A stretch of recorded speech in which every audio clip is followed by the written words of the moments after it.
Hello, and apologies for the slight delay. All of my audio settings decided to go completely haywire, and so I'm 8 minutes late. But let's forget about that and focus on reading Poe. We're gonna start today with the Purloined Letter. A quote from Seneca at the beginning here in Latin.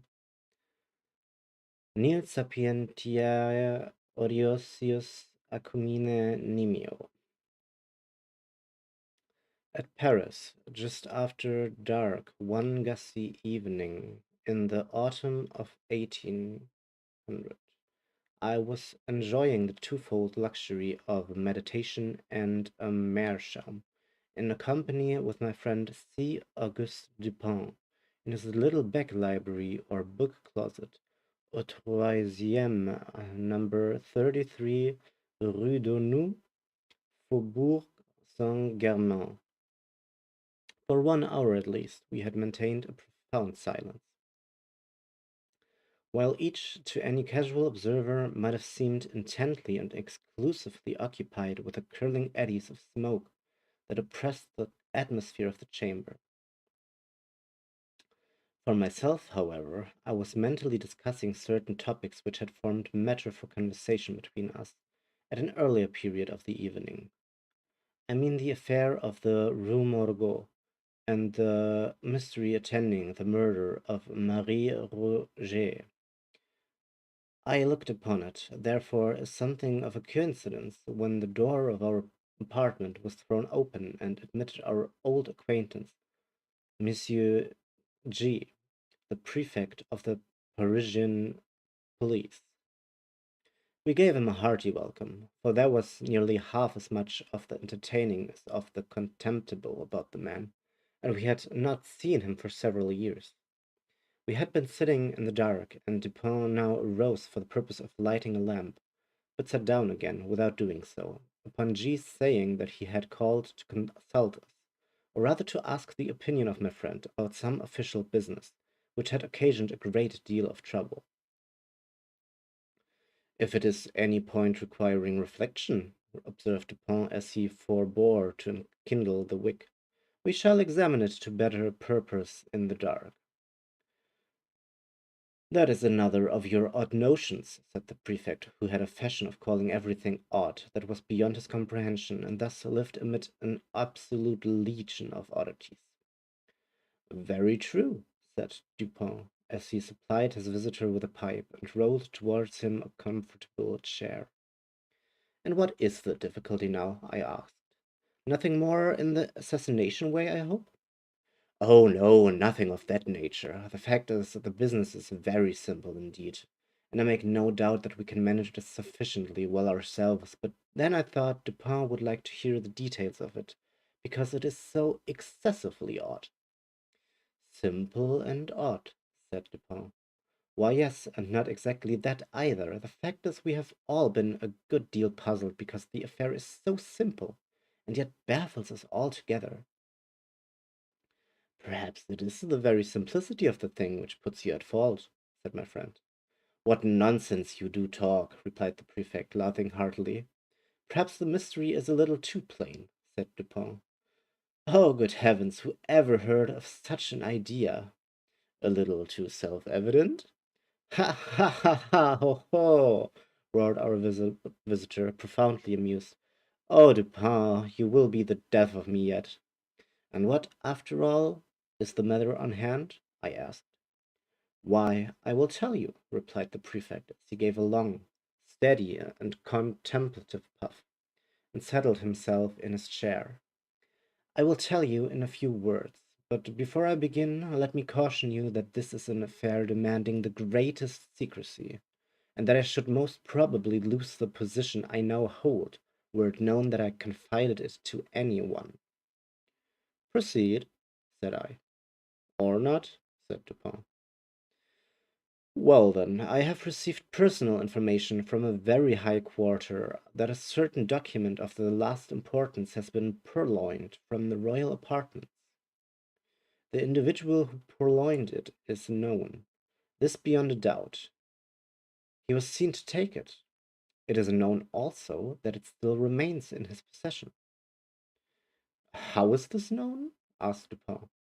It is clearly inferred, replied the prefect, from the nature of the document and from the non-appearance of certain results which would at once arise from its passing out of the robber's possession. That is to say, from his employing it as he must design in the end to employ it. Be a little more explicit, I said. Well, I may venture so far as to say that the paper gives its holder a certain power in a certain quarter where such power is immensely valuable. The prefect was fond of the cant of diplomacy. Still, I do not quite understand, said Dupin. No?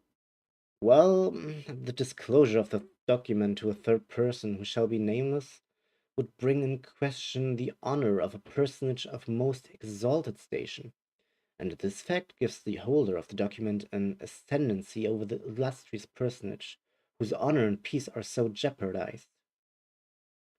But this ascendancy, I interposed, would depend upon the robber's knowledge of the loser's knowledge of the robber.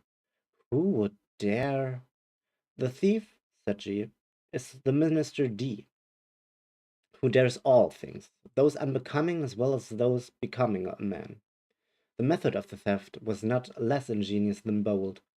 The document in question, a letter to be frank, had been received by the personage robbed while alone in the royal boudoir.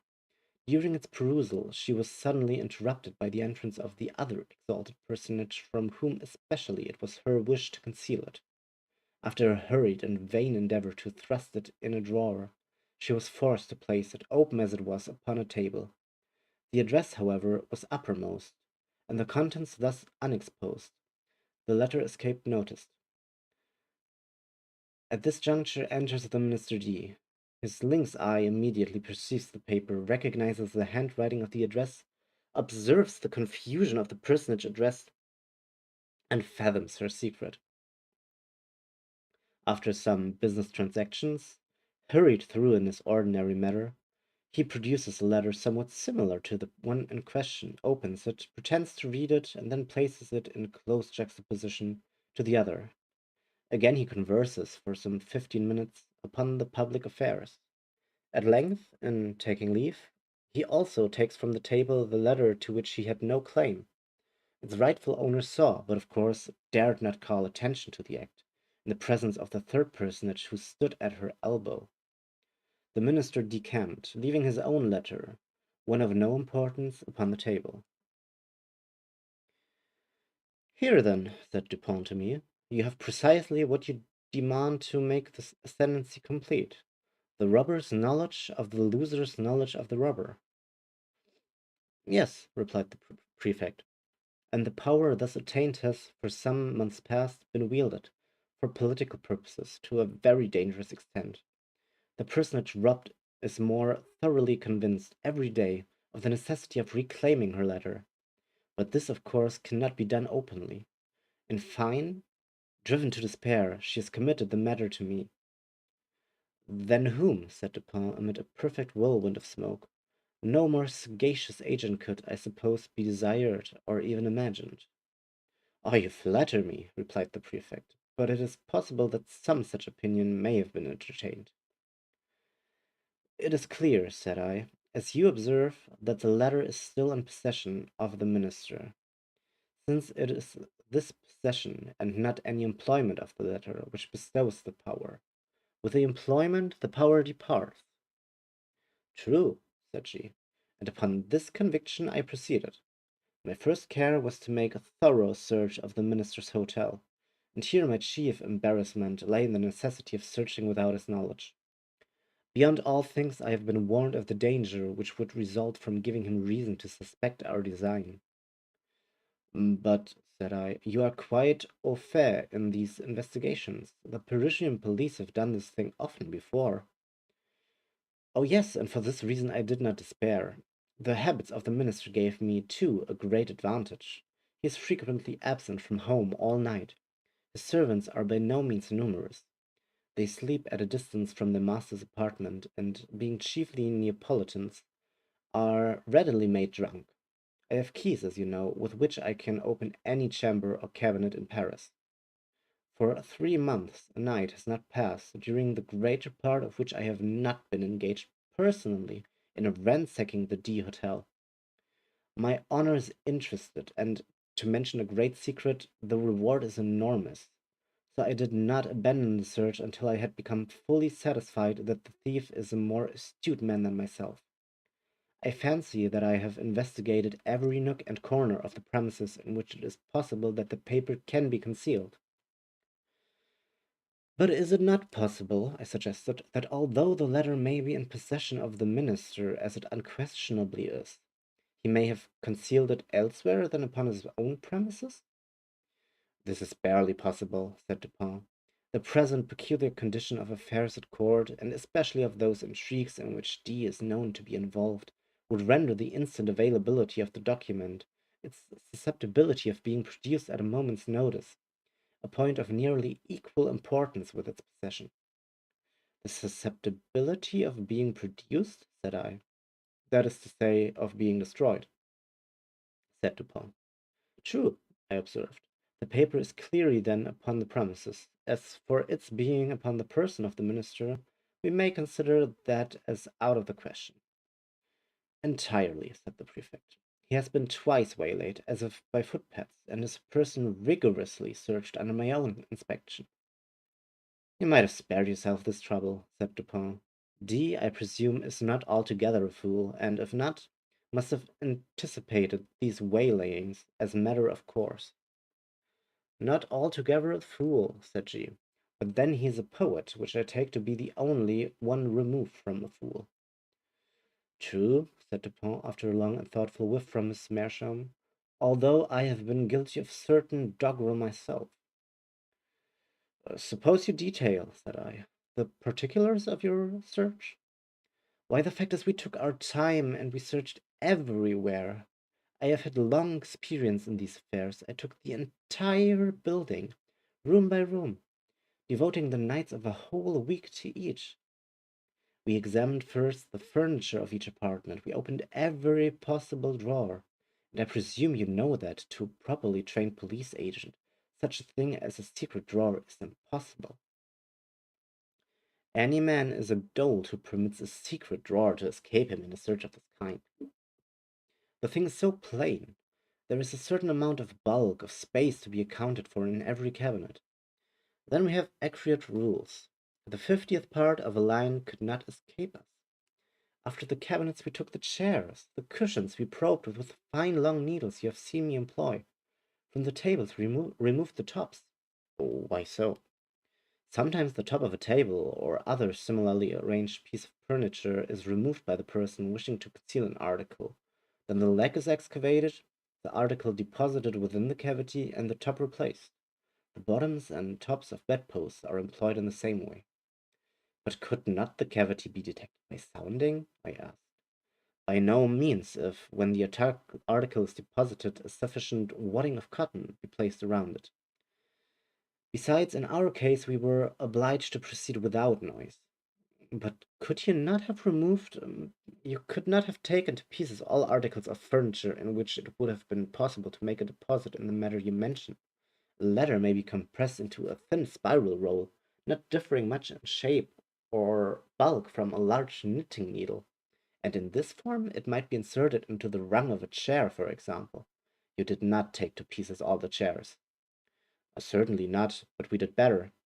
We examined the rungs of every chair in the hotel, and indeed the jointings of every description of furniture, by the aid of a most powerful microscope. Had there been any traces of recent disturbances, we should not have failed to detect it instantly. A single grain of gimlet dust, for example, would have been as obvious as an apple. Any disorder in the gluing, any unusual gaping in the joints, would have sufficed to ensure detection. I presume you looked to the mirrors between the boards and the plates, and you probed the beds and the bedcloths as well as the curtains and carpets? That, of course, and when we had absolutely completed every particle of the furniture in this way, then we examined the house itself. We divided its entire surface into compartments, which we numbered so that none might be missed. Then we scrutinized each individual square inch throughout the premise, including the two houses immediately adjoining, with a microscope as before. "The two houses adjoining!" I exclaimed. "You must have had a great deal of trouble." "We had, but the reward offered is prodigious." "You include the grounds about the houses?" "All the grounds are paved with brick. They gave us comparatively little trouble. We examined the moss between the bricks and found it undisturbed." "You looked among these papers, of course, and into the books of the library?"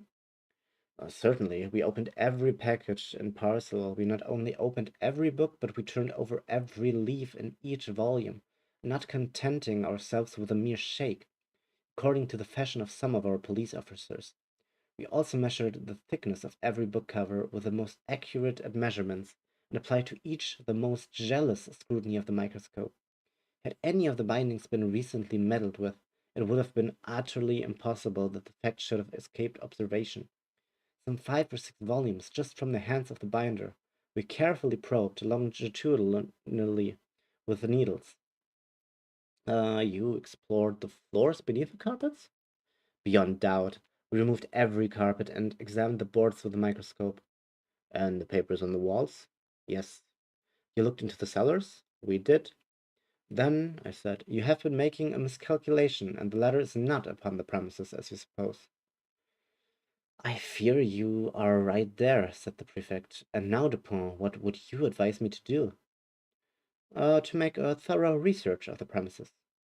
"That is absolutely needless," replied she. "I am not more sure that I breathe than I am that the letter is not at the hotel."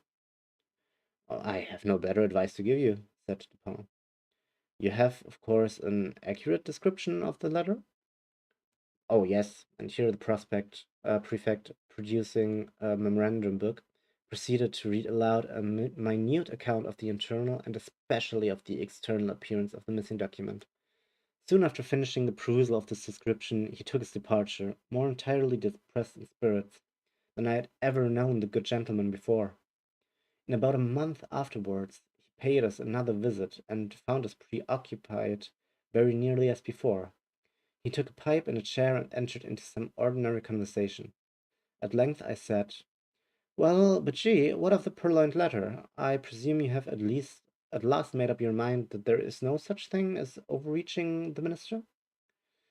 "Confound him," say I. "Yes, I made the re-examination, however, as Dupin suggested, but it was all labor lost, as I knew it would be." "How much was the reward offered, did he say?" asked Dupin. "Why, a very great deal, a very liberal reward. I don't like to say how much precisely, but one thing I will say, that I wouldn't mind giving my individual check for 50,000 francs to anyone who could obtain me that letter. The fact is, it is becoming of more and more importance every day, and the reward has been lately doubled. If it were trebled, however, I could do no more than I have done." "Why, yes," said Dupin, drawingly, between the whiffs of his meerschaum. "I really think, G, you have not exerted yourself to the utmost in this matter. You might do a little more, I think. Eh?" "How? In what way?"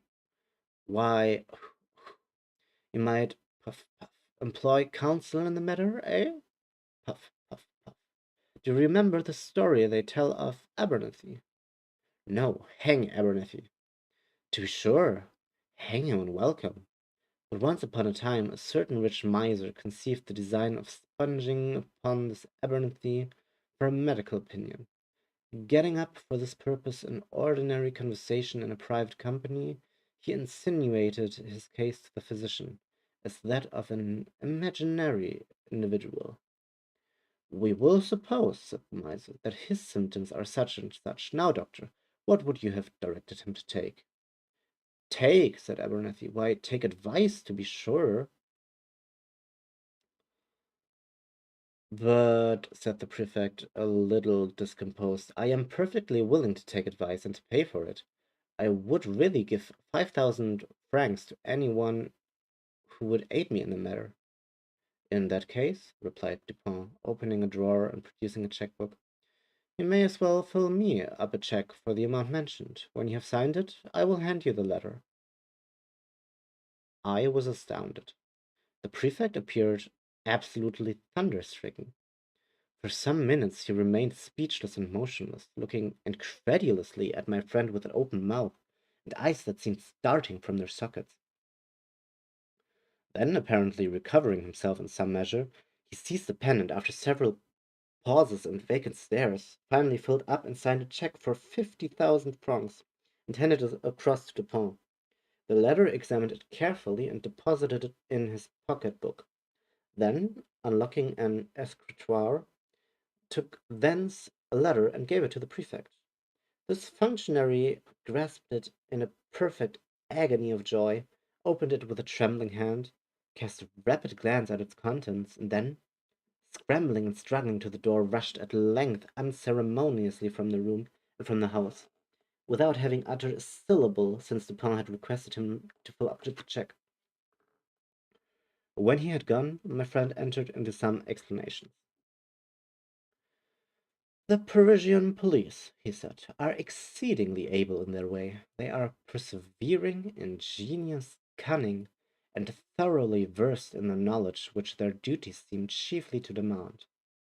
Thus, when G detailed to us his mode of searching the premises at the Hotel D, I felt entire confidence in his having made a satisfactory investigation, so far as his labors extended." So far as his labors extended?" said I. "Yes," said Dupin. "The measures adopted were not only the best of their kind, but carried out to absolute perfection. Had the letter been deposited within the range of the search, these fellows would, beyond a question, have found it." I merely laughed, but he seemed quite serious in all that he said. "The measures, then," he continued, "were good in their kind and well executed. Their defect lay in their being inapplicable to the case and to the man. A certain set of highly ingenious resources are, with the prefect, a sort of Procrustean bed to which he forcibly adapts his designs, but he perpetually errs by being too deep or too shallow for the matter in hand, and many a schoolboy is a better reasoner than he. I knew one about 8 years of age whose success at guessing in the game of even and odd attracted universal admiration. This game is simple and is played with marbles. One player holds in his hand a number of these toys and demands of another whether that number is even or odd. If the guess is right, the guesser wins one. If wrong, he loses one. The boy to whom I allude won all the marbles of the school. Of course, he had some principle of guessing, and this lay in mere observation and measurement of the astuteness of his opponents. For example, an arrant simpleton is his opponent, and, holding up his closed hand, asks, "Are they even or odd?" Our schoolboy replies odd and loses, but upon the second trial he wins, for he then says to himself, "The simpleton had them even upon the first trial, and his amount of cunning is just sufficient to make him have them odd upon the second. I will therefore guess odd." He guesses odd and wins. Now, with a simpleton a degree above the first, he would have reasoned thus: "This fellow finds that in the first instance I guessed odd, and in the second he will propose to himself, upon the first impulse, a simple variation from even to odd, as did the first simpleton, but then a second thought will suggest that this is too simple a variation, and finally he will decide upon putting it even, as before. I will therefore guess even." He guesses even and wins. Now this mode of reasoning in the schoolboy whom his fellows termed lucky, what in its last analysis is it? It is merely, I said, an identification of the reasoner's intellect with that of his opponent. "It is," said Dupin, and upon inquiring of the boy by what means he effected the thorough identification in which his success consisted, I received answer as follows: "When I wish to find out how wise or how stupid or how good or how wicked is any one, or what are his thoughts at the moment, I fashion the expression of my face as accurately as possible in accordance with the expression of his, and then wait to see what thoughts or sentiments rise in my mind or heart, as if to match or correspond with the expression. This response of the schoolboy lies at the bottom of all the spurious profundity which has been attributed to Rochefoucauld, to La Bougive, to Machiavelli, and to Campanella. And the identification, I said, of the reasoner's intellect with that of his opponent depends, if I understand you all right, upon the accuracy with which the opponent's intellect is measured. For its practical value, it depends upon this, replied Dupin, and the prefect and his cohort failed so frequently, first by default of this identification, and secondly by ill admeasurement, or rather through non-admeasurement of the intellect with which they are engaged. They consider only their own ideas of ingenuity, and in searching for anything hidden, advert only to the modes in which they would have hidden it. They are right in this much, that their own ingenuity is a faithful representative of that of the mass. But when the cunning of the individual felon is diverse in character from their own, the felon foils them, of course. This always happens when it is above their own, and very usually when it is below. They have no variation of principle in their investigations. At best, when urged by some unusual emergency, by some extraordinary reward, they extend or exaggerate their old modes of practice, without touching their principles. What, for example, in this case of D, has been done to vary the principle of action? What is all this boring and probing and sounding and scrutinizing with a microscope and dividing the surface of the building into registered square inches? What is it all but an exaggeration of the application of the one principle or set of principles of search, which are based upon the one set of notions regarding human ingenuity, to which the prefect in the long routine of his duty has been accustomed? Do you not see he has taken it for granted that all men proceed to conceal a letter? Not exactly in a gimlet hole bored in a chair-leg, but at least in some out-of-the-way hole or corner suggested by the same tenor of thought which would urge a man to secrete a letter in a gimlet hole bored in a chair-leg? And do you not see also that such recherché nooks for concealment are adapted only for ordinary occasions, and would be adopted only by ordinary intellects? For in all cases of concealment, a disposal of the article concealed, a disposal of it in this recherche manner, is in the very first instance presumable and presumed, and thus its discovery depends not at all upon the acumen, but altogether upon the mere care, patience, and determination of the seekers. And where the case is of importance, or what amounts to the same thing in the political eyes, when the reward is of magnitude, the qualities in question have never been known to fail. You will now understand what I meant in suggesting that had the purloined letter been hidden anywhere within the limits of the prefect's examination, in other words, had the principle of its concealment been comprehended within the principles of the prefect, its discovery would have been a matter altogether beyond question. This functionary, however, has been thoroughly mystified, and the remote source of his defeat lies in the supposition that the minister is a fool, because he has acquired renown as a poet. All fools are poets. This is the prefect feels, and he is merely guilty of a non distributio medii indens, inferring that all poets are fools.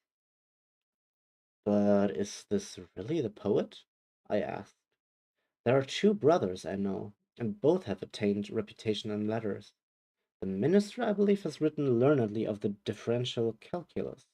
He is a mathematician and no poet. You are mistaken. I know him well. He is both. As poet and mathematician, he would reason well. As mere mathematician, he could not have reasoned at all, and thus would have been at the mercy of the prefect. You surprise me, I said, with these opinions which you have been contradicted by the voice of the world. You do not mean to set at naught the well-digested idea of centuries. The mathematical reason has long been regarded as the reason par excellence. Il y a à parier, replied Dupin, quoting from Chamfort, que toute idée publique, toute convention reçue est une sottise, serait-elle convenue au plus grand nombre? The mathematicians, I grant you, have done their best to promulgate the popular error to which you allude, and which is none the less an error for its promulgation as truth. With an art worthy a better cause, for example, they have insinuated the term analysis into application to algebra. The French are the originators of this particular deception. But if a term is of any importance, if words derive any value from applicability, then analysis conveys algebra about as much as in Latin ambitus implies ambition, religio, religion, or hominis honesti, a set of honorable men. You have a quarrel on hand, I see, said I, with some of the algebraists of Paris, but proceed.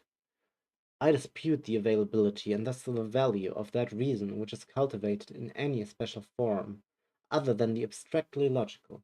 I dispute, in particular, the reason adduced by mathematical study. The mathematics are the science of form and quantity. Mathematical reasoning is merely logic applied to observation upon form and quantity. The great error lies in supposing that even the truths of what is called pure algebra are abstract or general truths.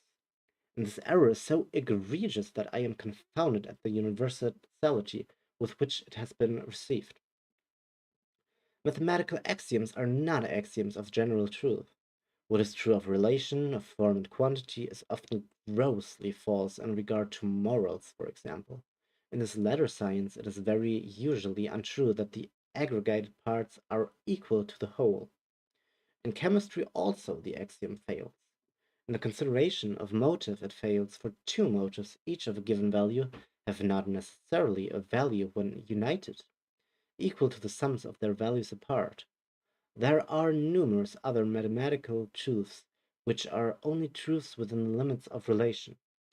But the mathematician argues from his finite truths, through habit, as if they were of an absolutely general applicability, as the world indeed imagines them to be.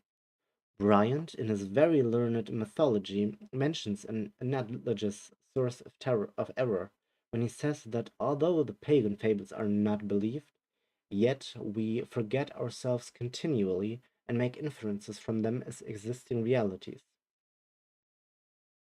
With the algebraists, however, who are pagans themselves, the pagan fables are believed, and the inferences are made not so much through lapse of memory as through an unaccountable addling of the brains.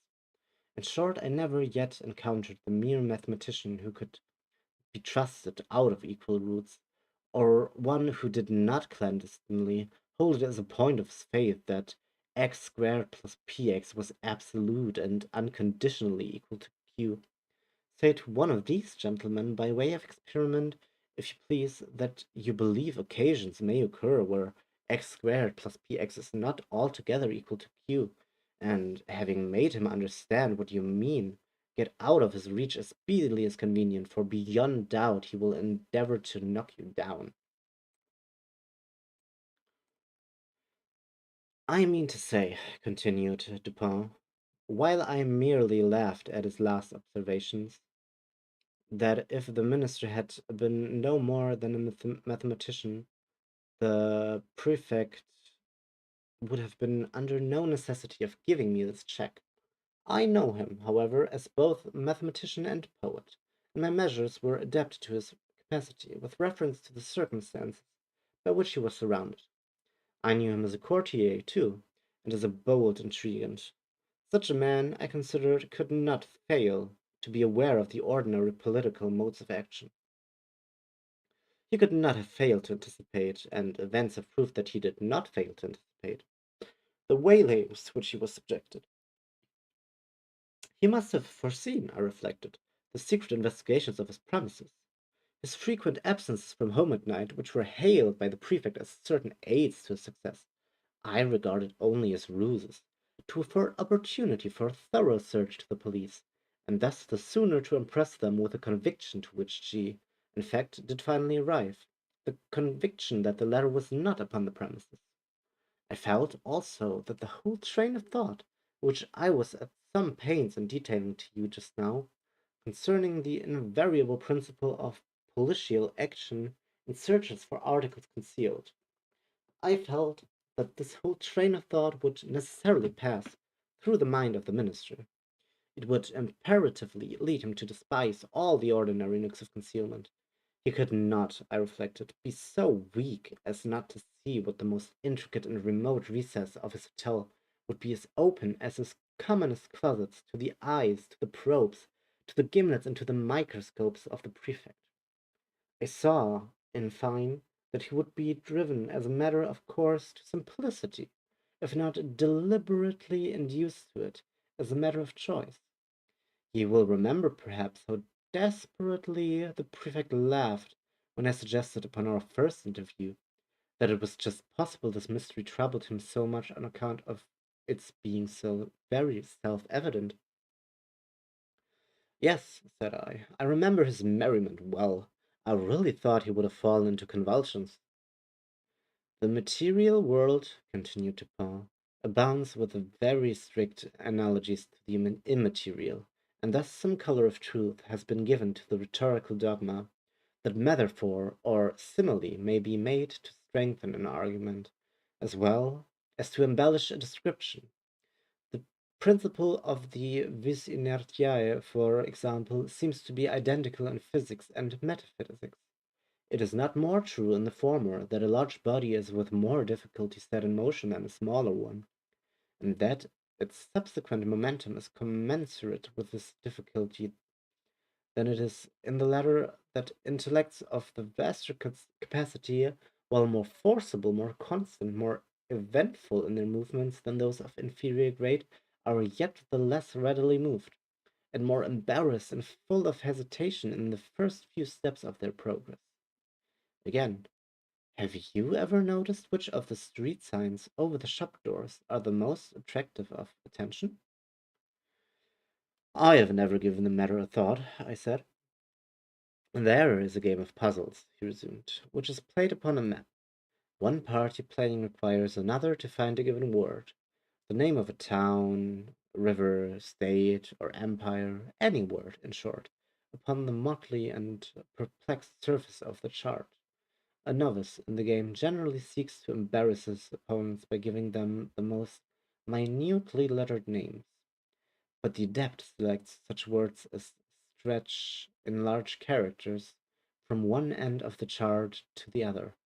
These, like the over largely lettered signs and placards of the street, escape observation by dint of being excessively obvious.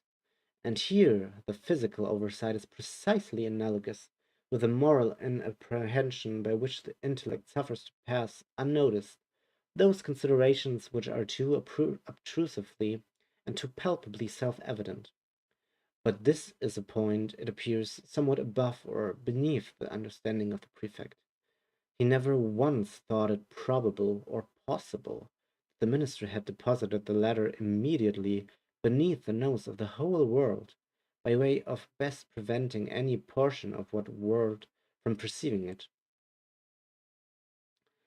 But the more I reflected upon the daring, dashing, and discriminating ingenuity of D, upon the fact that the document must always have been at hand, if he intended to use it to good purpose, and upon the decisive evidence obtained by the prefect that it was not hidden within the limits of that dignitary's ordinary search, the more satisfied I became that, to conceal this letter, the minister had resorted to the comprehensive and sagacious expedient of not attempting to conceal it at all.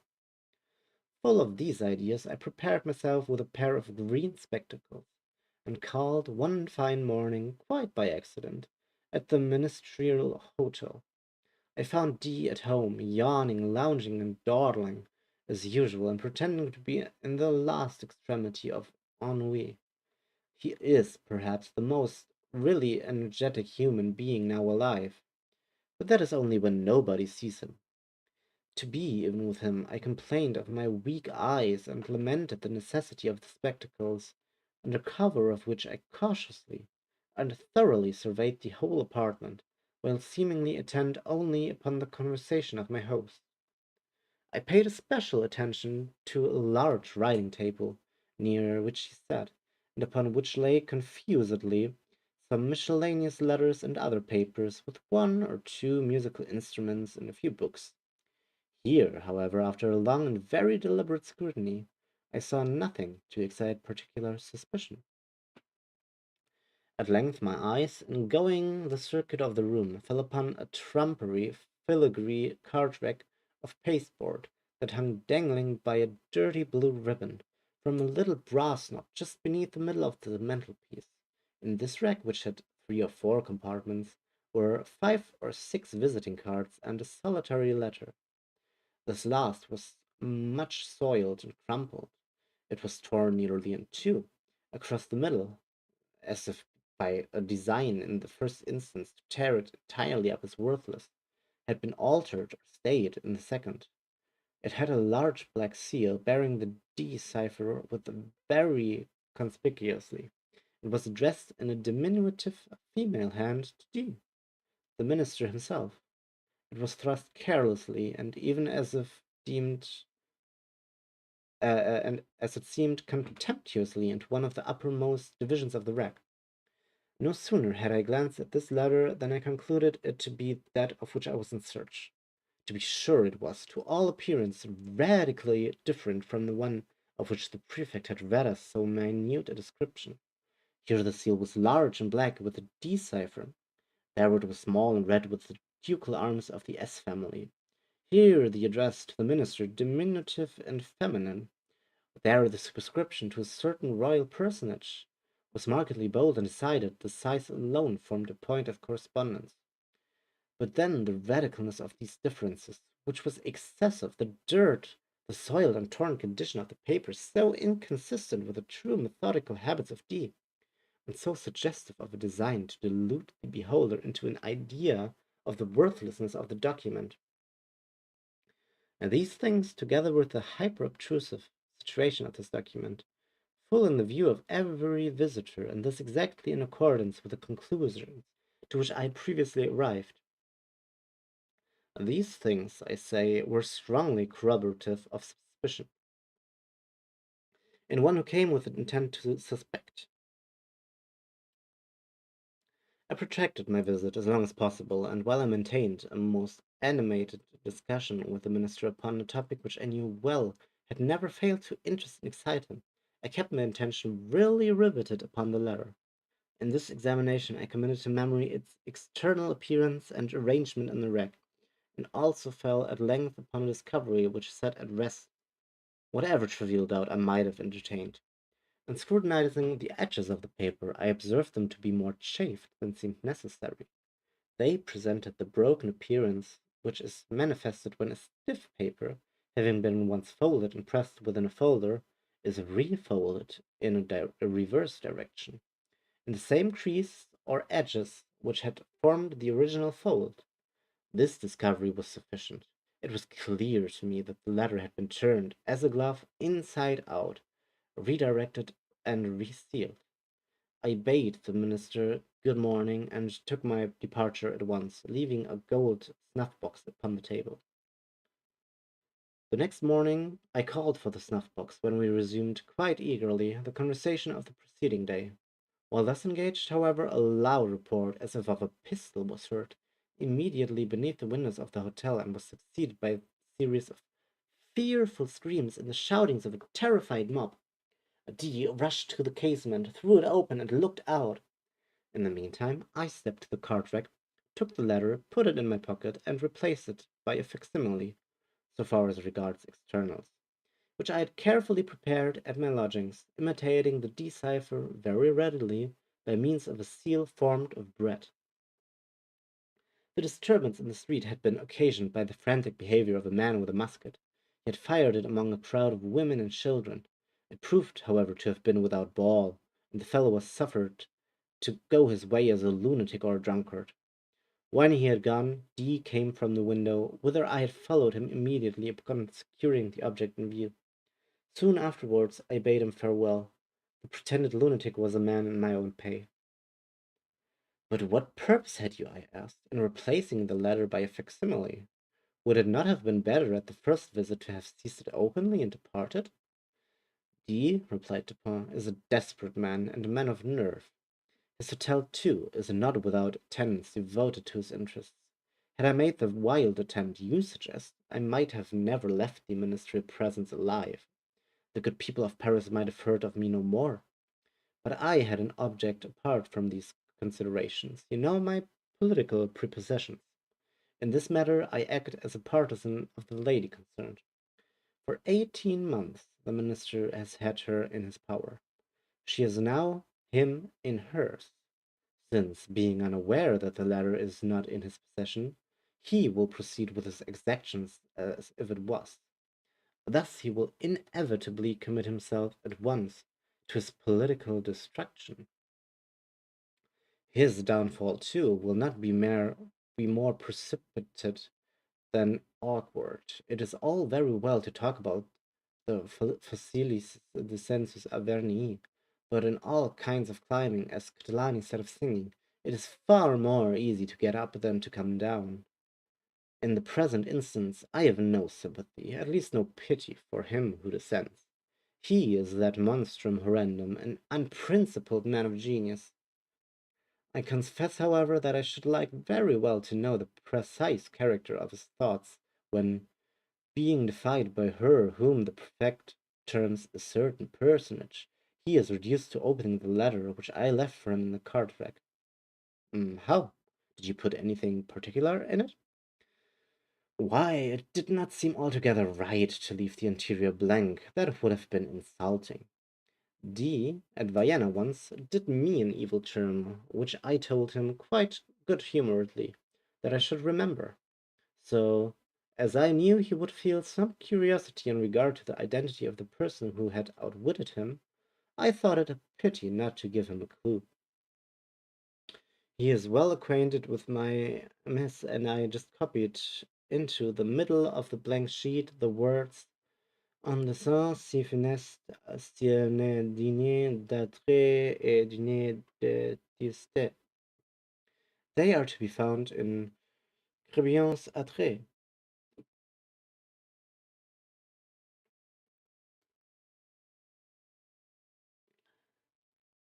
That was the purloined letter, and that will be all for today.